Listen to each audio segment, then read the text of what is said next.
Hi, welcome back to Millennium Workshop. Today I'm going to show you how I made KANAN JARRUS' mask from Rebels. So sit back, relax, and let's get this going.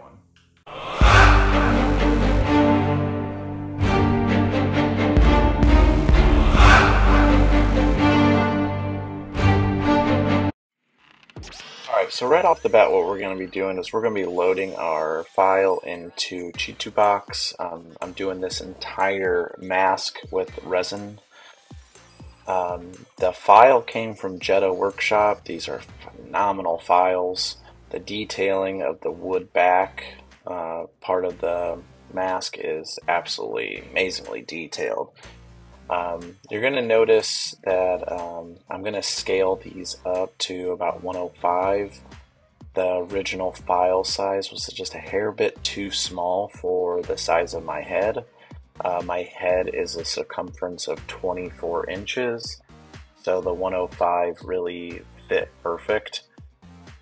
And I'm going to be printing these actually solid instead of hollow when it comes to resin printing. The detailing is all going to stay, doesn't change anything, but going solid just makes it a little bit easier for me.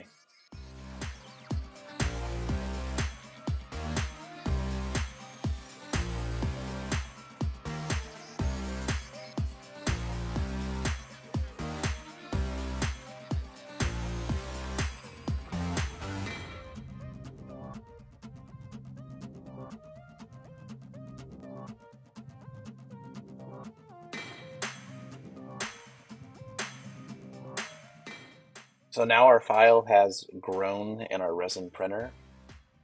So now it's going to be all about getting it off the build plate. Basically, you're just going to scrape it off, work your way of getting it off. You will see me struggle, which is kind of funny, getting it off the build plate. The amount of detailing a resin printer can provide in 3D printing is absolutely just phenomenal. Once you start using a resin printer, you kind of get addicted to it really fast, and that's another reason why I chose it for this project.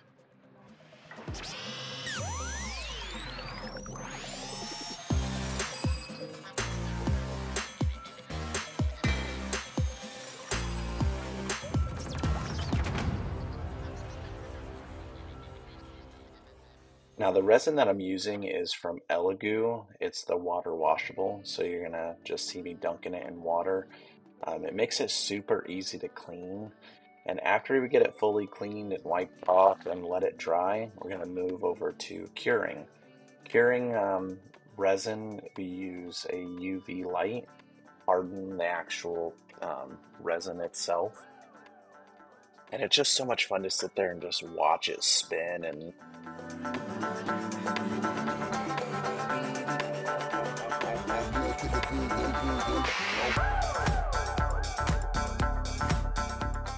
Alright, so after we're done, printing, cleaning, hardening, I like to go over it with a nice sanding. 220 grit, you don't really have to go super crazy. They print super smooth. But sometimes when you print something that has a smoother finish, it might have a polygon look to it. Not all files are like that. It kind of depends on how it's made. So basically we're just trying to get this more rounded and perfectly smooth. After that, we're going to go into a wet sanding and priming and painting.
Now we're getting into my personal favorite part. I'm going to hit this with a nice primer finish. I'm using a sandable primer because I'm going to do a light wet sand before I start actually doing my final paint. Rust-Oleum makes great product. After I've done that, I go over it with a matte black finish so I can get it ready for the metallic finish that we're going to do, because we're going to create some battle damage on this.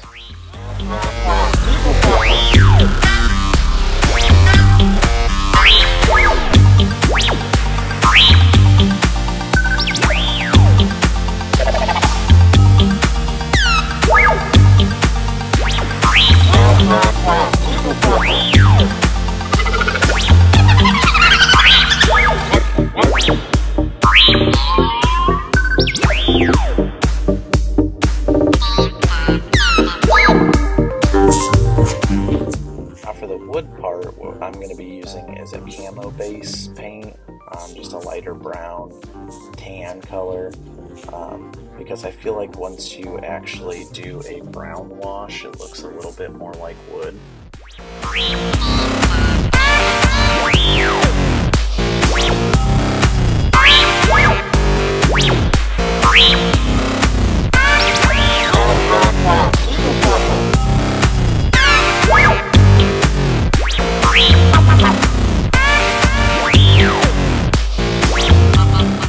After the black has dried, where I'm going to hit it with a metallic finish. I'm using a Rust-Oleum aluminum metallic. It really has a beautiful look to it. It looks more metally, especially after you weather it. Now you're going to notice that the eyes are already on the mask. I used my Cricut to create the stencil to stick it onto this part of the mask, so that once it's after final paint, we're going to peel that off as well. You're also going to notice that I'm applying a liquid latex with a fine tip applicator that I found on Amazon. I can link that down below if you want to get into that. It makes it really easy to create, beautiful weathering. Roger, roger.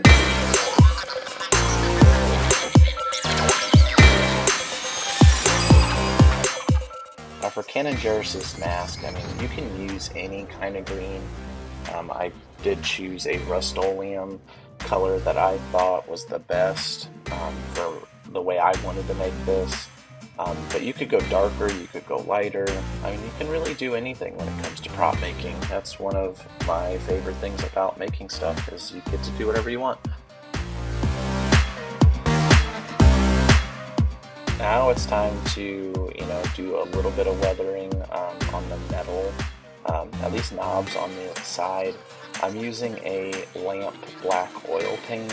I'm going to cover it fully. I'm not going to dilute it down with mineral spirits or anything. I'm just going to wipe it off. Get it to where you want it and then let it dry. Now what we're going to do is we're going to peel all that liquid latex and pull off the eyes of the mask. This is probably the most satisfying part, because you get to really tear up the paint. Something that looked kind of perfect there for a second, given the imperfections of what Star Wars is. Nothing is perfect in Star Wars. Everything is weathered and broken and pieced together, so you get to have a little bit of fun with it.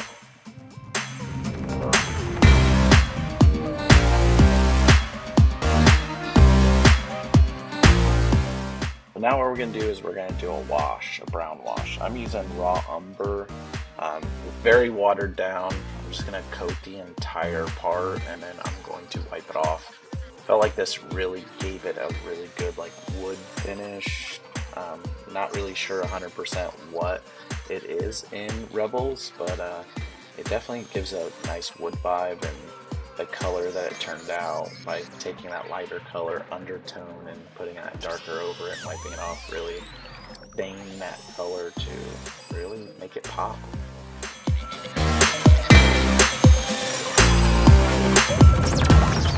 Now I'm getting into assembly. I'm kind of gluing the knobs in place and gonna glue the exterior of the mask together, and then we're gonna go into how we're gonna put it onto your head.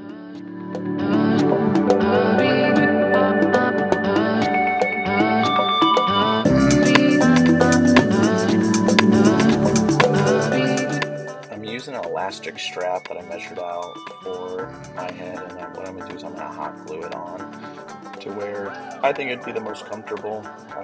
There's a ton of different ways you could do this. I feel like elastic straps, you know, it's cheap, it's easy to do, and you know, if you do guess a little bit off, you know, it will stretch to your head, so I always recommend like making it so it's a little bit tighter. Now here I'm doing a test fit of some fabric because I want it to be soft on, you know, your face if you're going to be wearing it, or if you want to put it on a mannequin, it doesn't scratch anything. I just use a good bit of hot glue and kind of go all over. And then what I do is I like to try to smooth it and flatten it as much as possible. You can stretch like felt liners a little bit, so if you kind of get a wrinkle, if you stretch it in a different direction, it should smooth out beautifully for you.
Some scissors, you can use an X-Acto knife if it's easier for you. We're just going to be cutting around so that we can get a nice flush look. The smoother you cut it, the better it looks. So take your time with this, it's not a race, but it really just gives a different finish to something that you made for somebody.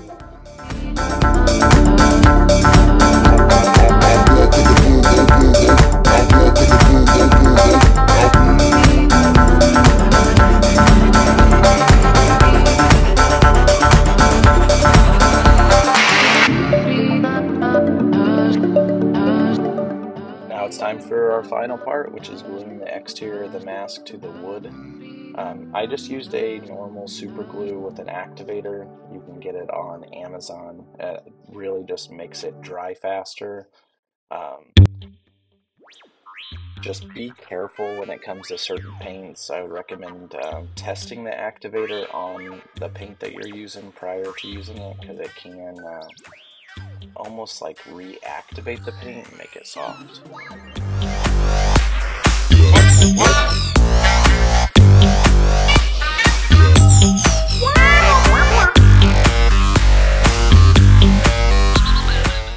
Alright, if you made it through the entire video, I want to say thank you, and a big thank you to all my new subscribers and past subscribers. You guys have really made this journey of 2023 absolutely amazing, and I'm super excited for what's to come in 2024. Really pushing the envelope and making some really cool stuff so you guys can see. So thank you again, and I'll see you on the next one.